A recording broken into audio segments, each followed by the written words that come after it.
ఛాతి పట్టేయటం వేరు, ఛాతి నొప్పి వేరు. సో ఛాతి పట్టేయటం అంటే మీకు టైట్గా ఉండటం, ఛాతి నొప్పి అంటే ఛాతిలో ఇంకా నొప్పి రావటం. సో ఛాతి నొప్పి అనేది దేని వల్ల రావచ్చు అంటే గుండె నొప్పి వల్ల రావచ్చు, ప్లూరా లంగ్ మీద ఉన్న లేయర్ వల్ల రావచ్చు, చెస్ట్ వాల్ అంటే మన ఈ గోడ చెస్ట్ వాల్ గురించి రావచ్చు, ఆర్ మజిల్ వల్ల రావచ్చు, బోన్ వల్ల రావచ్చు. ఇది పెయిన్. చెస్ట్ టైట్నెస్, మీరు అడిగింది చెస్ట్ టైట్నెస్ గురించి. టైట్ అంటే టైట్ ఎందుకు అనిపిస్తుంది అంటే లోపల మీకు లంగ్స్ అనేవి ఈ సైజులో ఉన్నాయనుకోండి, ఈ సైజులో ఉన్నాయి, మనకు బయట ప్లేసు ఇంత ఉంది. అప్పుడు లంగ్స్ హ్యాపీగా కంఫర్టబుల్గా ఉండి కొంచెం ఎక్స్పాండ్ అవుతూ క్లోజ్ అవుతూ హ్యాపీగా ఉంటాయి.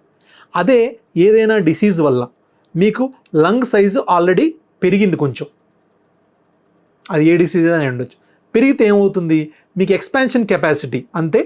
ఇంతకుముందు ఇంత స్పేస్ ఉంది మీకు ఎక్స్పాండ్ అవడానికి, ఇప్పుడు ఇంత స్పేస్ లేదు, ఇంత కొంచెం ఎక్స్పాండ్ అయిపోయింది ఆల్రెడీ.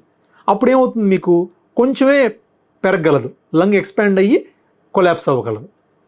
సో అప్పుడు ఏమవుతుంది, ఆటోమేటిక్గా మీకు చెస్ట్ టైట్గా అనిపిస్తుంది.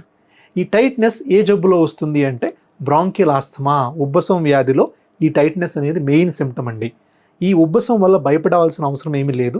ఎవరైతే ఈ టైట్నెస్ కానీ ఆయాసం కానీ పెళ్లి కూతురు కానీ ఉంటుందో వాళ్ళు ఇమీడియట్గా స్పైరోమెట్రీ అనే టెస్ట్ చేయించుకొని ఆ టెస్ట్ కనుక పాజిటివ్ ఉంటే ఆస్తమా అని ఇన్హేలర్స్ మొదలుపెట్టుకుంటే ఈ టైట్నెస్ అనేది 100% తగ్గిపోతుంది.